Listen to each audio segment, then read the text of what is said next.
Penerapan tarif resiprokal pemerintahan Donald Trump terhadap negara-negara di dunia diperkirakan punya tujuan utama mengatasi defisit perdagangan Amerika Serikat dan meningkatkan lapangan kerja di dalam negeri.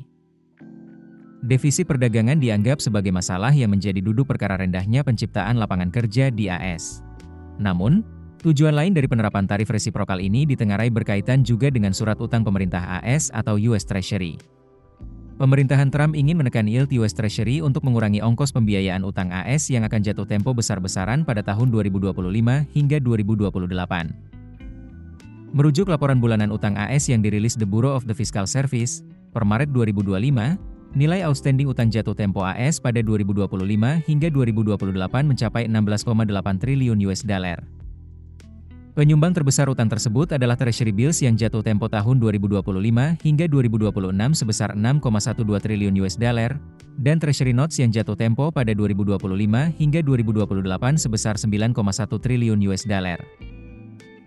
Sisanya berasal dari jenis utang lain yang jatuh tempo pada 2025 hingga 2028, yaitu Treasury Bonds dengan nilai outstanding 107,16 miliar US dollar, Treasury Inflation Protected Securities 819,93 miliar US dollar, dan Treasury Floating Rate Notes 656,61 miliar US dollar. Sebagai gambaran, kewajiban AS yang jatuh tempo pada 2025 hingga 2028 tersebut setara dengan 46,4% dari keseluruhan utang nasional AS. Masih berdasarkan data Bureau of the Fiscal Service, total utang nasional AS per 31 Maret 2025 mencapai 36,21 triliun US dollar. Bisa dibilang, ketergantungan AS terhadap utang cukup besar, terlihat dari rasio utang terhadap Gross Domestic Product AS yang tinggi. Merujuk situs resmi fiskal data milik pemerintah AS, rata-rata GDP AS pada tahun 2024 tercatat sebesar 28,83 triliun US dollar sedangkan total utang nasional AS mencapai 35,46 triliun US dollar sehingga menghasilkan debt to GDP rasio sebesar 123%. Rasio ini memperlihatkan kemampuan negara untuk membayar utangnya karena menunjukkan beban utang relatif terhadap total output ekonomi negara. Secara umum, rasio utang terhadap GDP yang lebih tinggi menunjukkan pemerintah akan mengalami kesulitan yang lebih besar dalam membayar utangnya. Menilik lebih jauh, negara-negara yang paling banyak membeli surat utang AS nyatanya tak terlepas dari pengenaan tarif perdagangan ini. 3 besar negara dengan kepemilikan USD terbanyak adalah Jepang, China, dan United Kingdom.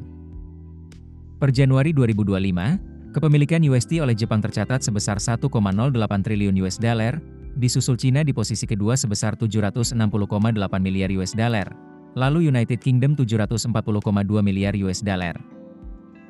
Jepang dikenakan tarif resiprokal 24% dan tarif dasar 10%, China terkena tarif resiprokal 34% ditambah tarif existing 20%, sedangkan United Kingdom hanya terkena tarif dasar 10%. Di tengah memanasnya perang dagang, China pun terus mengurangi kepemilikan USD karena alasan geopolitik maupun pertimbangan investasi lainnya. Pada 2013, China sempat menjadi negara pemegang USD terbesar dengan kepemilikan lebih dari 1 triliun US dollar, tetapi kini tinggal sekitar 760 miliar US dollar.